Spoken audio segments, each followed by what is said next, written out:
Hello प्यारे बच्चों, कैसे हो आप लोग। उम्मीद भाई हाल चाल ठीक ठाक होगा। देखो यार, इस समय ठंडी बहुत ज़्यादा पड़ रही है। आप लोग भाई बच बचा के रहो और पढ़ाई लिखाई करते रहो। आपके बोर्ड का एग्ज़ाम भी है। जैसा कि आप लोग देख रहे हो, मैं यहाँ पर क्लास ट्वेल्थ क्लास ट्वेल्थ का एक टॉपिक लेके आया हूँ, पुष्पी पादपों में लैंगिक जनन। देखिए भैया, जब तक ये टॉपिक कंप्लीट नहीं हो तब तक मैं इसके वीडियो ऐसे ही डालता रहूँगा। ठीक है, आप लोग देख रहे हो, मैं यहाँ पे लिखा हूँ पुष्पी पादपों में लैंगिक जनन, ठीक है, sexual reproduction in flowering plant. Sexual reproduction in flowering plant. सबसे पहले हम लोग देखेंगे, पुष्पों के अध्ययन को एंथोलॉजी कहा जाता है। पुष्पों के अध्ययन को एंथोलॉजी कहा जाता है। ठीक है, इतना काफी है यार। आइए पहले कुछ पुष्प के बारे में जान लेते हैं। जो पुष्प होता है यह एक रूपांतरित प्ररोह होता है। जो पुष्प होता है यह एक रूपांतरित प्ररोह होता है और किसी भी पादप का यह एक लैंगिक अंग होता है। किसी भी पादप का यह एक लैंगिक अंग होता है। कौन? पुष्प। जो पुष्प होता है इसमें पुष्प के चार भाग पाए जाते हैं। पहला भाग होता है बाह्य दलपुंज, दूसरा होता है दलपुंज, तीसरा होता है पुंकेसर और चौथा होता है क्या? स्त्रीकेसर। चौथा क्या होता है? स्त्रीकेसर। ठीक है भाई, हम लोग देखते हैं बाह्य दलपुंज क्या होता है। जो बाह्य दलपुंज होता है यह पुष्प की जो कली होती है ना, पुष्प की जो कली होती है आप लोग देखे होंगे, जैसे गुड़हल का, उसके कली के ऊपर कोई हरा भाग लगा रहता है। वही क्या है? बाह्य दलपुंज है। क्या है वो? बाह्य दलपुंज। यह पुष्प की कलिका अवस्था में पुष्प को सुरक्षा प्रदान करता है। अगर यह नहीं रहेगा तो हो सकता है पुष्प कहीं ना कहीं खराब हो जाए। ठीक है, इसके एकल इकाई को इसके एकल इकाई को कहा जाता है क्या? सेपल। क्या कहा जाता है? सेपल। सेपल या बाह्यदल। सेपल या बाह्यदल। ठीक है, इसका काम कर लिया भाई। ठीक है, यह प्रायः हरे रंग का होता है। ठीक है, इसके बाद बात करते हैं क्या? दलपुंज की। किसकी बात करते हैं? दलपुंज की। यह पुष्प का रंगीन भाग होता है। यह पुष्प का कैसा भाग होता है? रंगीन भाग। ठीक है, इसके एकल इकाई को कहा जाता है क्या? पेटल। पेटल या दल। पेटल या दल।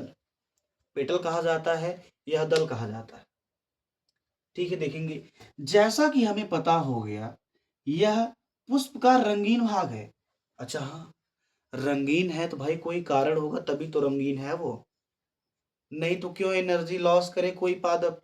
ध्यान दीजिए, किसी भी पादप में कोई भी चीज है तो वह बिना एनर्जी, बिना ऊर्जा के बदौलत नहीं है।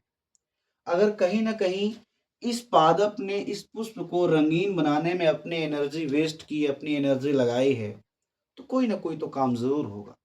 वह काम है पुष्प। जो यह लाल रंग का है, रंगीन है, जो भी किसी भी कलर का है, इनका सिर्फ और सिर्फ काम होता है परागण के लिए, परागण के लिए कीटों को आकर्षित करना। परागण के लिए कीटों को आकर्षित करना। आप लोग क्लास में बने रहेंगे, आपको पता चलेगा कि परागण क्या होता है। आप लोग क्लास में बने रहेंगे, आपको पता चलेगा कि परागण क्या होता है।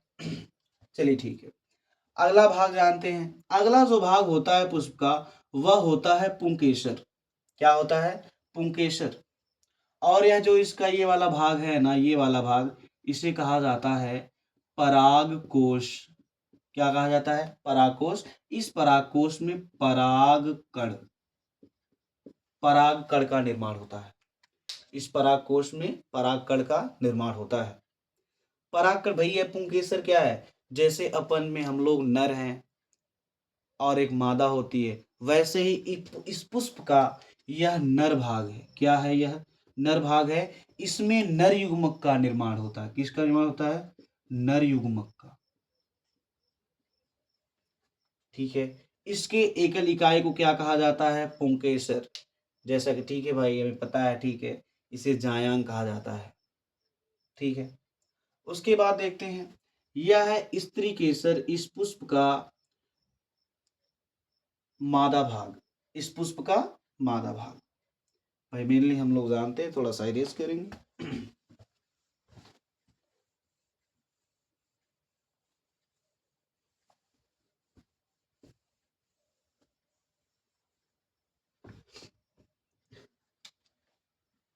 पुष्प का जो पहला भाग है उसे कहते हैं क्या? बाह्य दलपुंज। दूसरा क्या कहते हैं? दलपुंज। तीसरा क्या है? पुमंग। चौथा क्या है? जायांग।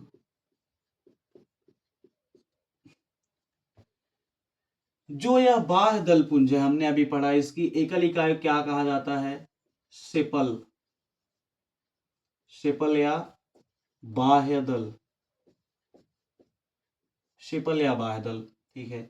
दलपुंज जो रंगीन भाग का होता है, सेपल जो सेपल है, सेपल या हरा होता है प्राय। जो दलपुंज होता है प्राय रंगीन होता है। इसकी एकल इकाई को कहा जाता है क्या? पेटल या दल। भाई ये रंगीन क्यों होते हैं हमें पता हो गया है, क्योंकि ये कीटों को आकर्षित करने का काम करते हैं। अब जो पुमंग है यह नर भाग है। कौन सा भाग है? यह नर भाग है। इसके एकल इकाई को कहा जाता है क्या? पुंकेसर। जो कि पुंकेसर दिखी ये वाला भाग, ये क्या है? नर भाग है। पुष्प का क्या है? नर भाग है। ठीक है। जो जायांग है यह क्या, कौन सा भाग है? मादा भाग। इसके एकल इकाई को कहा जाता है स्त्री केसर। क्या कहा जाता है? स्त्री केसर। इसके एकल इकाई को कहा जाता है स्त्री केसर, जो कि यह वाला भाग है, जो कि यह वाला भाग है। ठीक है। देखेंगे स्त्री केसर हमने ऐसे बना रखा है, ये वाला भाग ऐसे है।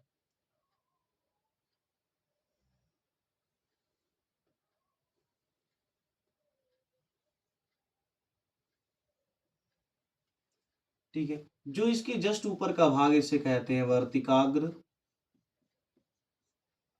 इसे कहते हैं वर्तिका। इसे कहते हैं क्या? यह है बेटा अंडाशय। यह क्या है? अंडाशय। अंडाशय भाई, इसमें अंडाणुओं का निर्माण होगा। जाहिर सी बात, इसमें अंडाणुओं का निर्माण होगा। इसके अंदर भाई बीजांड का निर्माण होता है। किसका निर्माण होता है? बीजांड का। तो भाई जो यह बीजांड भाग होता है कैसा होता है? यह मादा भाग होता है। इसके बाद देखते हैं क्या, पुंकेसर का पार्ट।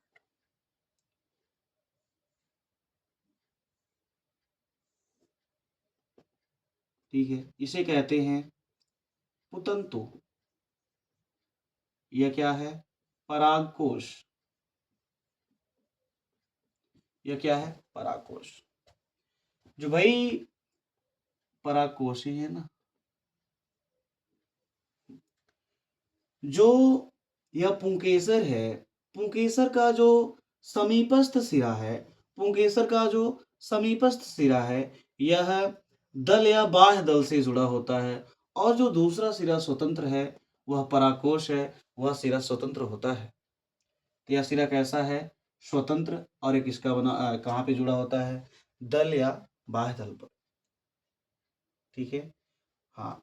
तो भाई यहाँ पे देखेंगे पुष्प कितने भाग होते हैं? 4 भाग होते हैं। कौन कौन से? बाह्य दल पुंज, पुमंग और जायांग।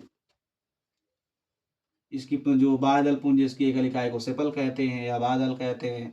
जो दल पुंज है, दल पुंज की इकाई क्या कहते हैं? पेटल या दल कहते हैं। पुमंग जो नर भाग का प्रतिनिधित्व करता है, इसकी एकल इकाई क्या कहते हैं? पुंकेसर कहते हैं। जायांग जो मादा भाग का ठीक है प्रतिनिधित्व करता है, और इसकी एकल इकाई क्या कहते हैं? स्त्रीकेसर।